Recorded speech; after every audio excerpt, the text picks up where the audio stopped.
Hallelujah. धन्यवाद यीशु, धन्यवाद यीशु। खुदावंद तो महान परमेश्वर है।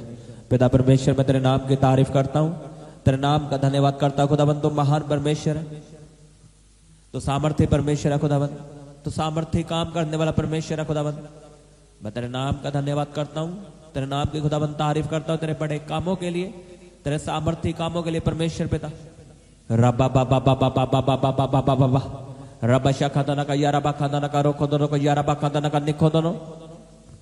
अपने हाथों को उठाओ सब जन, परमेश्वर की तारीफ करो, उसके नाम का धन्यवाद करो।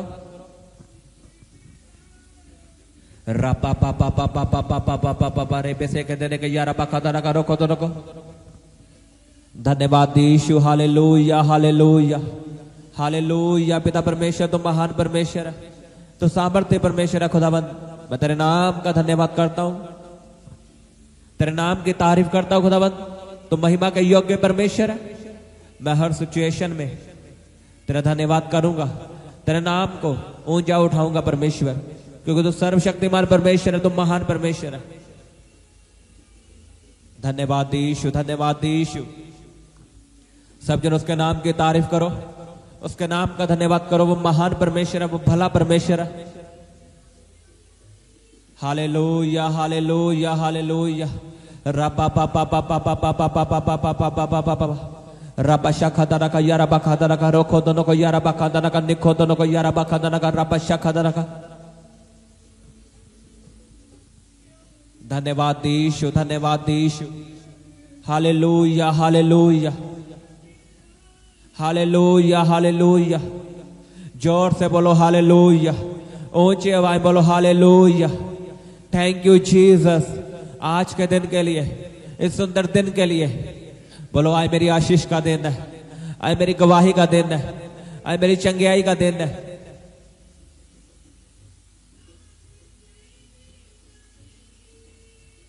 अपने हाथों को उठाओ सब जन, मेरे साथ एक मन होकर प्रार्थना करो। बोलो परमेश्वर, मैं परीक्षाओं में स्थिर खड़ा रहूं, मैं तुझ में बना रहूं परमेश्वर, मैं पीछे ना हटूं। मुझ पे फजल कर, मुझ पे ग्रेस कर खुदावंद। मैं परीक्षाओं में तुझ में वफादार रहूं खुदावंद, मैं स्थिर रहूं, मैं तुझ में खड़ा रहूं परमेश्वर। आपको पता परमेश्वर जब भी हमें बड़ी गवाही देना चाहता है या बड़ी आशीष देना चाहता है, तब परमेश्वर हमें परखता है। परमेश्वर हमें परखता है, इस बात को याद रखना। अगर आप परमेश्वर से बड़ी आशीष मांग रहे हो, बड़ा मसा मांग रहे हो, या बड़ा बिजनेस मांग रहे हो, या सेवकाई मांग रहे हो, तो वो आपको ऐसे नहीं मिलेगी, आपको परखा जाएगा। और वो परख भी अजीब तरह की होगी। आपको ऐसा लगेगा कि परमेश्वर मेरी प्रार्थना को नहीं सुन रहा। जब ऐसी परीक्षा आपकी जिंदगी में आती है कि आपको लगे कि परमेश्वर मेरी प्रार्थना को नहीं सुन रहा, तो आप जान लेना आप बड़े काम करने के लिए बुलाए गए हो। आप बड़ा बिजनेस, आप बड़ी ब्लेसिंग के लिए बुलाए गए यीशु के सामर्थ्य नाम में। लेकिन वो परीक्षा से निकलना आसान नहीं है। बहुत से लोग उस परीक्षा से हार जाते हैं। जो तो इस परीक्षा को पार कर गया वो तो फलवंत है, वो सफल है। लेकिन बहुत से लोग इस परीक्षा में फंस जाते हैं और हार जाते हैं। इसका कारण क्या है? उनके परीक्षा में फेल होने का कारण क्या है? वो प्रार्थना में बने नहीं रहते, वो प्रार्थना करनी छोड़ देते हैं अपनी मुसीबत को देखते हुए कि मेरी मुसीबत बड़ी है, शायद परमेश्वर ये काम नहीं कर सकता। लेकिन परमेश्वर आपको परखता है, आपको नहीं पता। वो परख परमेश्वर की ओर से है, क्योंकि आपने बड़ी आशीष को मांगा है, बड़े मसे को मांगा है, बड़ी सेवकाई को मांगा है, तो परमेश्वर आपको परखेगा। और वो परख नॉर्मल नहीं होगी। वो परख में आपको ऐसा लगेगा कि परमेश्वर है ही नहीं, वो मेरी प्रार्थना को सुनता नहीं। एक टाइम ऐसा होता है, आप प्रार्थना करते हो, परमेश्वर आपकी प्रार्थना को सुनता है।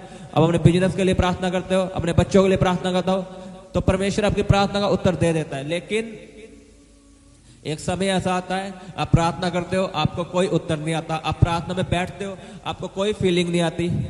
आपको ऐसा लगता है कि परमेश्वर मेरे साथ है ही नहीं, शायद अब मैं मर जाऊंगा, अब मेरा कुछ नहीं बनेगा। आपको ऐसा लगेगा कि अब फ्यूचर खत्म है मेरा।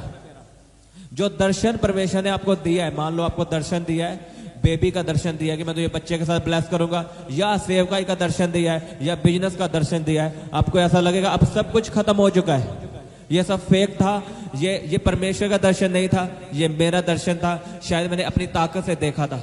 एक समय आपकी जिंदगी में ऐसा आता है कि परमेश्वर ही आपका दर्शन खत्म करने की कोशिश करेगा। वो आपको दिखाएगा कि जो दर्शन तुझे मिला है वो तेरे खुद की ओर से, वो फेक दर्शन है, लेकिन वो आपकी परीक्षा है। और जो इस परीक्षा को पार करते हैं वो दर्शन को पूरा कर लेते हैं। लेकिन इस परीक्षा को पास करना आसान नहीं है। अगर आपने इस परीक्षा को पास करना है, आपको पता यीशु मसीह ने पतरस को कहा कि प्रार्थना कर ताकि तू परीक्षा में ना पड़े। यीशु मसीह ने प्रार्थना की थी उस रात, लेकिन पतरस ने प्रार्थना नहीं की। पतरस भी अगले दिन परीक्षा में पड़ा और यीशु मसीह भी, लेकिन यीशु मसीह परीक्षा में से निकल गए और पतरस फंस गया परीक्षा में। उसने कह दिया कि मैं यीशु मसीह को जानता नहीं। यीशु मसीह का 3 बार इनकार कर दिया। उसका कारण था पतरस ने प्रार्थना नहीं की थी, इसलिए वो परीक्षा में हार गया। और यीशु मसीह के जीवन में परीक्षा आई थी, वो सलीब उठाना, मौत को सहना, कोड़े खाने। लिखा यीशु मसीह उस परीक्षा को पार करके, क्योंकि यीशु मसीह ने प्रार्थना की थी, और तीसरे दिन मुर्दों में से यीशु मसीह को जिलाया था परमेश्वर ने, और उसकी महिमा को बढ़ाया था। कौन फंसा? जिसने प्रार्थना नहीं की। परीक्षा से निकलना आसान नहीं है। बाइबल कहते इजराइलियों का 40 दिन का सफर था, लेकिन वो सफर 40 सालों का बन गया। कारण था उसका कुड़कुड़ाना, मूसा के खिलाफ कुड़कुड़ाना और परमेश्वर के खिलाफ कुड़कुड़ाना। अगर वो ना कुड़कुड़ाते वो सफर सिर्फ 40 दिन का था, लेकिन उनके कुड़कुड़ाने की वजह से, पाप के वजह से, प्रार्थना ना करने की वजह से वो सफर 40 सालों का बन गया। और जब एक मसीही विश्वासी के जीवन में परीक्षा आती है, वो प्रार्थना करनी छोड़ देता है, वो बाइबल पढ़ना छोड़ देता है, वो चर्च जाना छोड़ देता है। उसे लगता है शायद अब मैं मर जाऊंगा, अब कोई फायदा नहीं प्रार्थना करने का, परमेश्वर मेरी प्रार्थना को नहीं सुन रहा। लेकिन उसे नहीं पता, चाहे परमेश्वर आपकी प्रार्थना को नहीं सुन रहा, लेकिन परमेश्वर आपको देख रहा है। इस बात को लिख के रखो। जब आपकी जिंदगी में परीक्षा आती है, जब आपको लगे कि परमेश्वर मेरी प्रार्थना को नहीं सुन रहा, उसी वक्त परमेश्वर आपकी जिंदगी में काम कर रहा होता है। लेकिन परमेश्वर टाइम मांगता है, समय मांगता है। वो आपको परखता है, क्या ये 4 दिन के लिए प्रार्थना कर रहा है या हमेशा के लिए? क्या ये चर्च में चंगियाई लेने के लिए है या मुझसे प्रेम करता है? ये सामर्थ को पाना चाहता है या अभिषेक का लालची है? जब मुझसे प्रेम करता है। कई लोग अभिषेक के लालची, वो चाहते हैं अकेला अभिषेक मिले, परमेश्वर ना मिले। परमेश्वर आपको परखता है।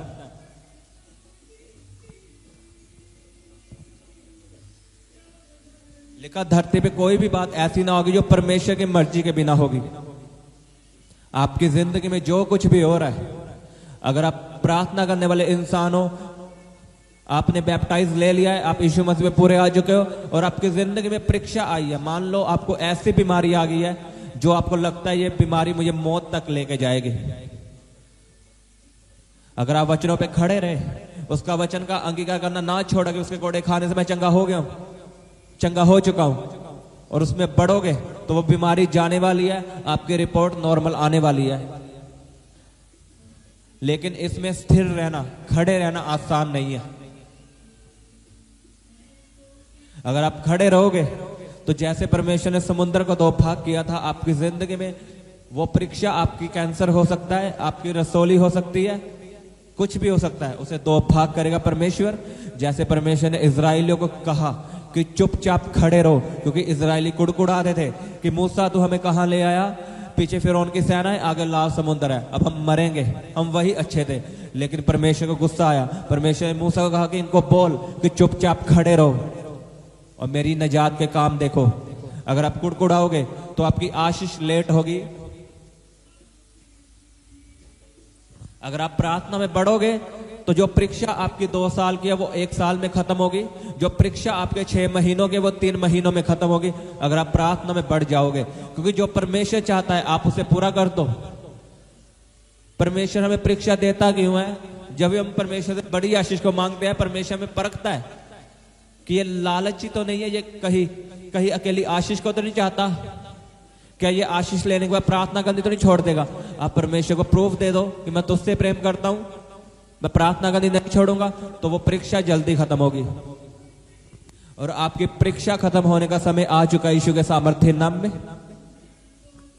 अगर आप अड़े और खड़े रहे हो, आपकी जिंदगी में बीमारी आई, आपने कोई परवाह नहीं की, आप पीछे नहीं गए, आप बाबाओं के पास नहीं गए, आपने यीशु मसीह के वचनों पे भरोसा किया है, तो आपका टाइम आ चुका है परीक्षाओं को खत्म होने का यीशु के सामर्थ्य नाम में। आपकी परीक्षाओं का खत्म होने का समय आ चुका है। अगर आपका आमीन बड़ा है, मैं आपसे बात कर रहा हूं, आमीन। लिखा जब परमेश्वर रोटी तोड़ता है तो वो रोटी बांटने के लिए तोड़ता है। जब परमेश्वर आपको तोड़े तो समझ लेना परमेश्वर आपको बांटना चाहता है, वो आपसे काम लेना चाहता है, वो आपको बढ़ाना चाहता है। इसलिए मैं आपको बोलता हूं बाइबल पढ़ना जरूरी है। अगर आपको वचनों का नहीं पता तो शैतान आपको घूसे मारेगा, क्योंकि आपको वचनों का नहीं पता। वो हमें परखता है, परमेश्वर हमें परखता है, आपको ये पता होना चाहिए। जब यीशु मसीह ने 40 रोजे रखे, लिखा पवित्र आत्मा उसे जंगल में ले गया। कौन लेके गया था? पवित्र आत्मा, ना कि शैतान। परख शैतान के द्वारा होती है, लेकिन लेके हमें पवित्र आत्मा जाता है। लिखा यीशु मसीह को पवित्र आत्मा जंगल में ले गया ताकि उसकी परीक्षा हो।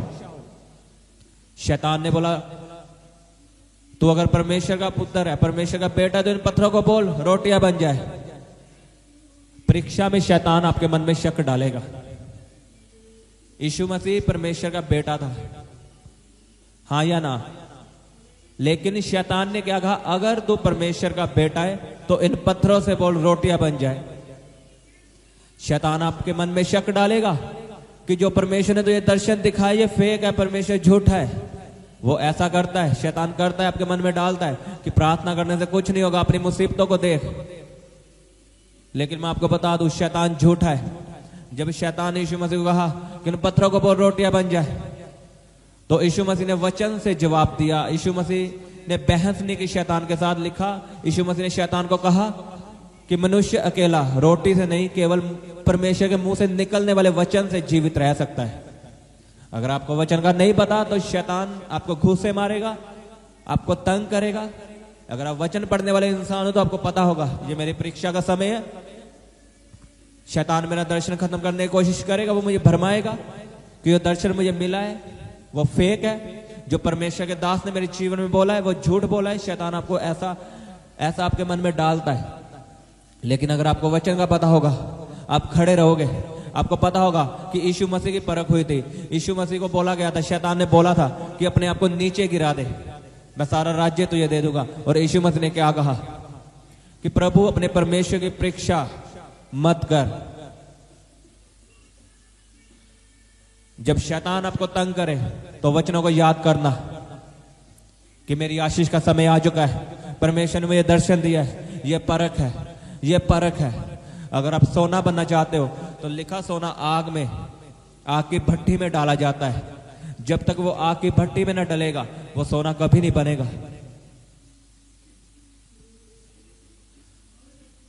मैं आपको सच में बता रहा हूं, अगर आप परीक्षा पास कर लोगे तो बेस्ट आशीष आपकी है। आप बड़ी गवाही के साथ वापस आ रहे हो यीशु के सामर्थ्य नाम में। मान लो आप अपने सरकारी जॉब लगना है तो पहले क्या होता है? आपका टेस्ट लिया जाता है, परीक्षा होती है। अगर आपने वो परीक्षा पास कर ली वो सरकारी जॉब आपकी। ऐसे परमेश्वर में है।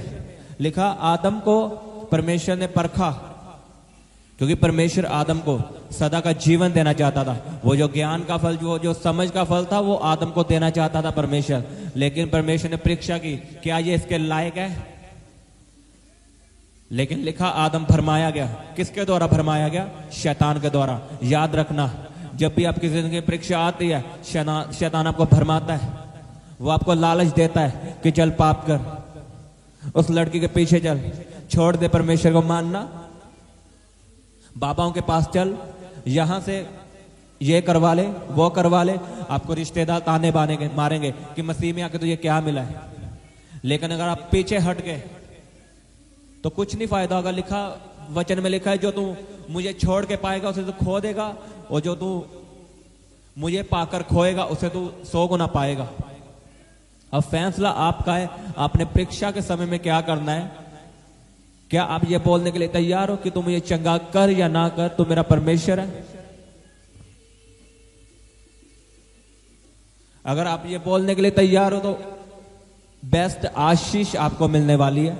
जब आप परीक्षा से बाहर आओगे आप कहोगे वाओ, आप यही कहोगे कि शुक्र है परमेश्वर तेरा कि मैंने परीक्षा में हार नहीं मानी, क्योंकि जो आशीष आपको परीक्षा के बाद मिलती है वो सदा के लिए होती है। मैं आपको सच में बता रहा हूं, आप लिख लो इस बात को, जब आप परीक्षा से निकल के आशीष को हासिल करोगे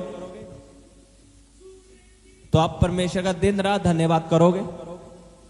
फिर अप डाउन लाइफ नहीं चलेगी, फिर सीधी लाइफ चलेगी और आप आगे बढ़ोगे। लेकिन उस परीक्षा को पास करना यह मुश्किल है। इसमें फैसले लेने पड़ते हैं, रिश्तेदारों को छोड़ना पड़ता है, घर वाले आपके खिलाफ हो जाते हैं। घर वाले आपको यही बोलेंगे चर्च जाना छोड़ दे, क्या मिला तो ये चर्च जाने से। आपके दोस्त भी यही बोलेंगे। तब आप चारों तरफ से घिरे हुए होंगे।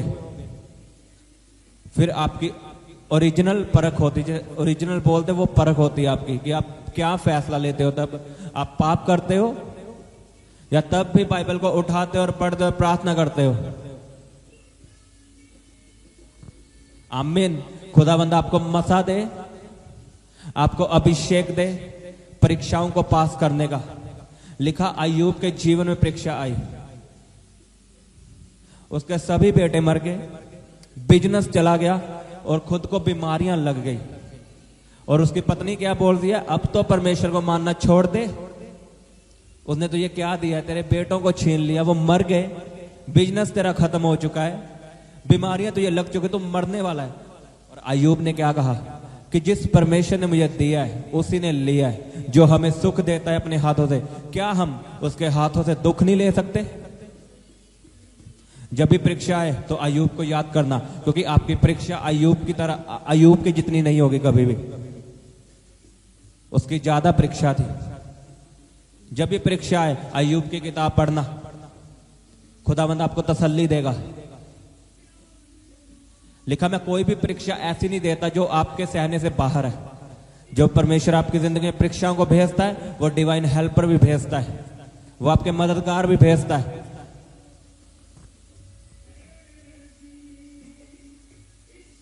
खुदावंद आपको मसा दे, आपको आपका अभिषेक करे परीक्षाओं को पास करने का।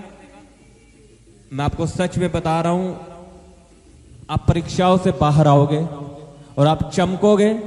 फिर उसका वचन पूरा होगा कि उठ प्रकाशमान हो, क्योंकि तेरा प्रकाश आ चुका है।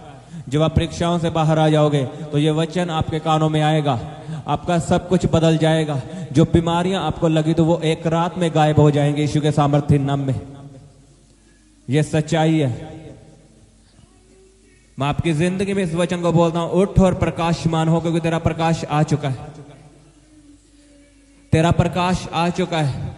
उठो और प्रकाशमान हो जाओ, क्योंकि तेरा प्रकाश आ चुका है। तेरे आनंदित रहने के दिन आ चुके हैं, आशीषित रहने के दिन आ चुके हैं, चंगियाई के दिन आ चुके हैं। आमीन। बड़ा आशीष बड़ी आपकी।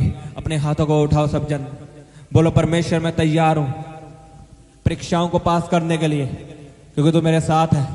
मैं जानता हूं परमेश्वर, चाहे तू मुझे महसूस हो ना हो, लेकिन तू मुझे देख रहा है। चाहे तू मेरी प्रार्थना को सुने या ना सुने, लेकिन तू मुझे देख रहा है। वायदा करो परमेश्वर से कि मैं बाइबल को पढ़ूंगा, प्रार्थना में बना रहूंगा, तुझ में बढ़ूंगा, अपनी प्रार्थना को बढ़ाऊंगा, प्रार्थना के समय को बढ़ाऊंगा। परमेश्वर रब्बा पापा पापा पापा पापा पापा पापा रब्बा शाखा दाना का यारा बाखा दाना का रोको दोनों को यारा बाखा दाना का निको दोनों रब्बा पापा पापा पापा पापा पापा।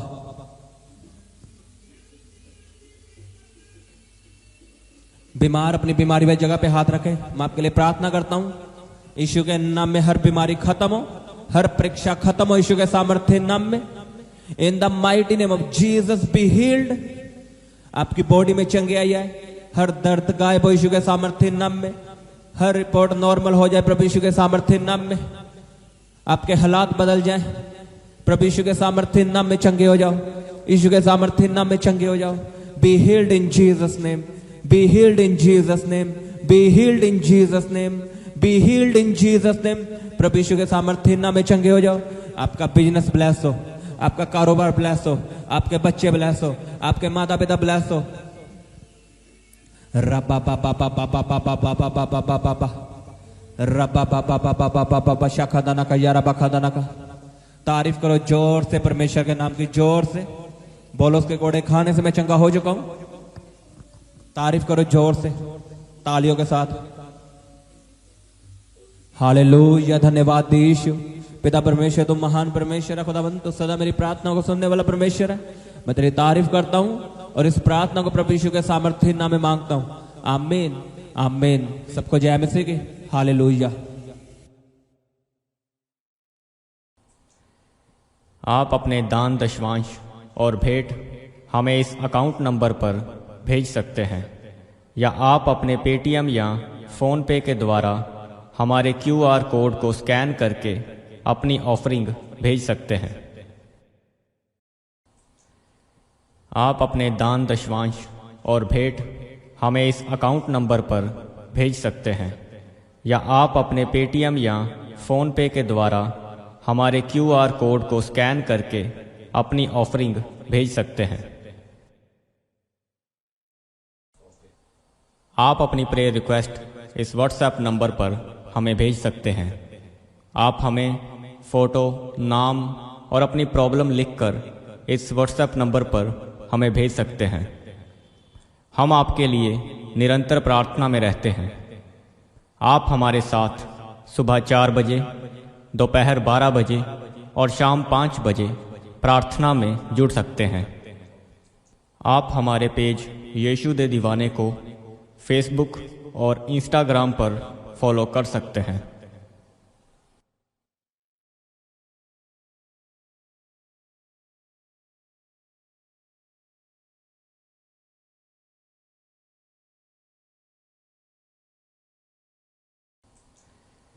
आप अपने दान दशवांश और भेंट हमें इस अकाउंट नंबर पर भेज सकते हैं, या आप अपने पेटीएम या फ़ोन पे के द्वारा हमारे QR कोड को स्कैन करके अपनी ऑफरिंग भेज सकते हैं। आप अपने दान दशवांश और भेंट हमें इस अकाउंट नंबर पर भेज सकते हैं, या आप अपने पेटीएम या फ़ोन पे के द्वारा हमारे QR कोड को स्कैन करके अपनी ऑफरिंग भेज सकते हैं। आप अपनी प्रेयर रिक्वेस्ट इस व्हाट्सएप नंबर पर हमें भेज सकते हैं। आप हमें फ़ोटो, नाम और अपनी प्रॉब्लम लिखकर इस व्हाट्सएप नंबर पर हमें भेज सकते हैं। हम आपके लिए निरंतर प्रार्थना में रहते हैं। आप हमारे साथ सुबह 4 बजे, दोपहर 12 बजे और शाम 5 बजे प्रार्थना में जुड़ सकते हैं। आप हमारे पेज यीशु दे दीवाने को फेसबुक और इंस्टाग्राम पर फॉलो कर सकते हैं।